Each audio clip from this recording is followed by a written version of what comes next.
What's up everyone, this is John with Skate Better, and today we are doing the Vans AVE Pro Shoe Review.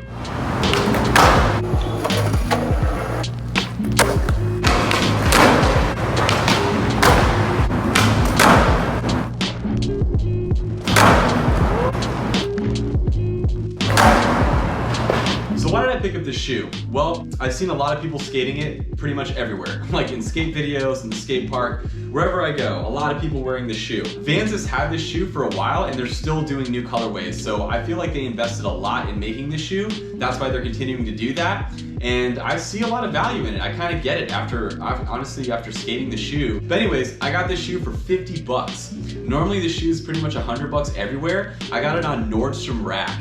Couldn't believe that. But yeah, picked them up because it was a sweet deal and I wanted to see what this $100 full price shoe was all about. So size wise, I got my normal size. I got an 8.5 and it fit perfect. So I would just say get your normal size, you're gonna be okay. The shape of this shoe, it's a pretty normal size shaped shoe. So it doesn't have like a box toe or super narrow toe, which I like. It's an average toe shape. It doesn't feel super pointy like some vulcanized shoes I've skated, and it's not super flat or squared off like the New Balance shoes I've skated. It's just like a nice round toe. I would say it is slightly on the slimmer side of a shoe, but I honestly feel like if you have a wider foot or a narrower foot, you could wear the shoe and you'd be pretty comfortable and happy. Next thing I want to talk about is the break-in time of this shoe. It's weird, like this shoe, it breaks in and then it doesn't break in at the same time. And what I mean by that is like, this material here is all suede. So like most of this, it's suede and mesh. That's what the whole upper is basically made out of. So the suede breaks in after, it's a pretty durable, tough suede. I would say it took like a true week and a half to really feel like this area up here was fully broken in. But the rest of the shoe is super malleable. And here's the other thing, what's interesting about the sole of the shoe. So this material that goes around the edge in the bottom of the shoe is not only super durable, but it also like doesn't really break in a lot. So like it's funny, like the sole of the shoe, the outer parts, just the outer rim here, it really does feel like a solid, almost like plasticky kind of thing that your foot is sitting into. But then the middle of the sole, so like this material all up in through here, this middle part where it's clear and jelly, is actually really malleable. So like right here, I can really press in easily with my fingers, and that's nice and broken in. It does have like this shank that runs through the middle here.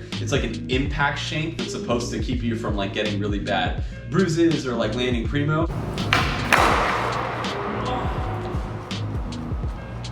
And it definitely does its thing, but just like it's super solid right here as well. So very malleable sole on the middle, definitely breaks in after like a week, and then this outer layer also breaks in, but this like outside of the sole still feels really rigid, which could be a good or bad thing depending on what you like.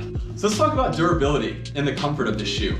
It's really weird. Like when I first put the shoe on, like it felt pretty good. It did have this weird little line here that was kind of cutting in, but after the suede kind of broke in, that felt fine. So that didn't really matter. But overall, when I first put the shoe on with no insole, it didn't feel super comfortable. And then I put my footprint insoles in and it was almost like a completely different shoe. It was like the most drastic change I've ever experienced in comfort level in a shoe in a long time. So I do think if you're used to having more impact protection, you're probably gonna want insoles or something else in this shoe. If you're not, you might be fine with it. But for me, it was like when I put the insoles in, it became a really amazing feeling shoe.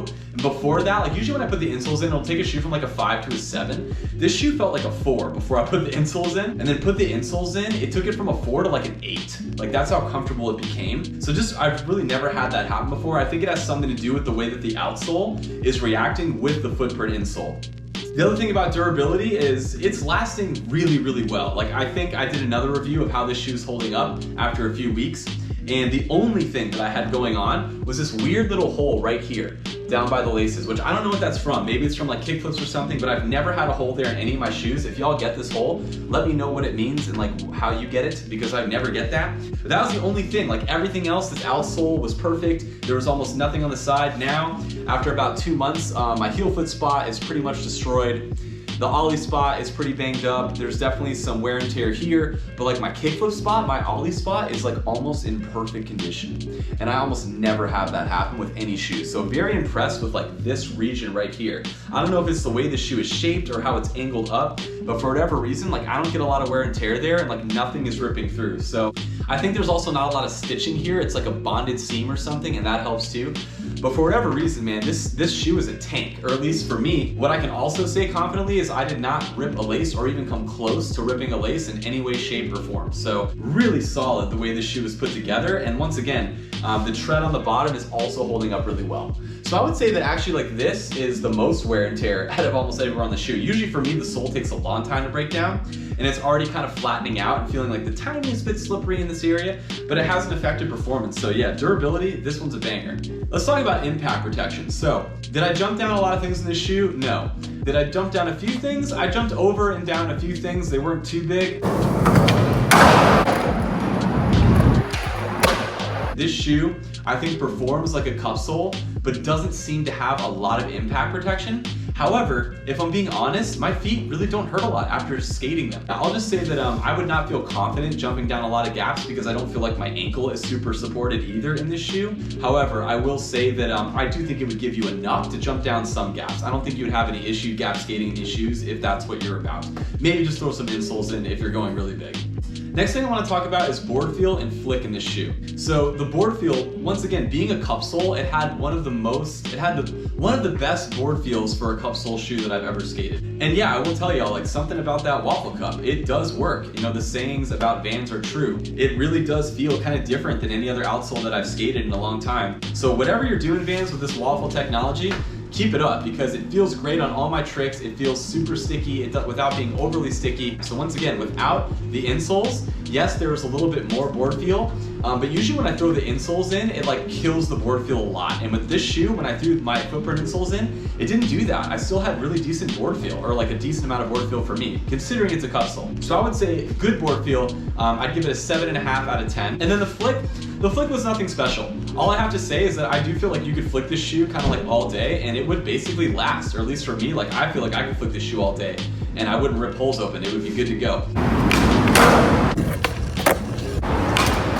But once again, it being a cup sole, there's not really a vulcanized thing. There's nothing going on that's going to give you an advantage of the flick. So, you know, I wouldn't say it had an amazing flick. It just had like an average flick. So the last thing I want to say on the shoe, just general pros and cons. I don't have too much else to say about it. Honestly, it's an overall pretty solid shoe. What I would say the pros, well, the tongue has a little bit of elasticity to keep it from moving to the side. That's kind of nice. It's not a super cushiony tongue, but it's not super thin either. It's like average cushion tongue. It's like it's got a little bit of thickness. I personally would prefer a little bit more, but that's just me. The last thing I would say about this tongue is I wish it came up higher. And I say that on most of the shoes that I try on, but I just find out when the tongue's higher and I can get the lace, like right now you can see the lace is almost on like the top of the tongue, and I hate that. Like I don't like the tongue feeling like it's like slipping back in the shoe. Another pro I would say is it's super breathable. So like this material, once again, all this being mesh, it literally feels like mesh going all the way around here. And it feels like it would be really, really not durable. But it's funny, like when I got that hole here, I cannot put my fingers through that. Like there's another layer of something, whether it's like, it looks like almost like a suede or a double stitch something underneath, that also adds another protective element underneath the mesh. So it feels super breathable, like you're wearing a mesh shoe, and then they give you this added layer of protection, which is pretty awesome. So once again, the shoe breathes, it performs, it's super durable. Very, very little critiques on this shoe. It's an overall amazing skate shoe. I wish I had a little bit more ankle stability. I wish it had a little bit more cushioning in it. I think I mentioned this earlier, but when you put this shoe on for the first time, for me, it almost felt like this material, the outsole is like made of plastic. And you would think that would be like not comfortable and not feeling great, but with the insoles, it felt amazing. And what it really does help with is like your flicks and your heel flips and things like that, where you want the edge to maybe be a little bit more sturdier when you're flicking into the board. It really does hold its shape really well, the outsole, while still giving you flexibility in the middle. And maybe this is just how all Vans feel, and I'm just like really like Vans and never knew it. But I skated another pair of Vans and it did feel differently to this. The Kyle Walkers felt definitely different all around. I think that's gonna wrap up my thoughts. Y'all let me know if you tried this shoe, what you think, your thoughts. You can put those below in the comments. If you did like this video, please like, subscribe, and comment. The goal this year is to get to 1,000. Over halfway to that, so thank you all so much for already liking and subscribing. If you have, I really appreciate you. I included a few basic clips at the end so you can see what these shoes look like. I hope you all enjoyed this video once again. Take care. See you next time.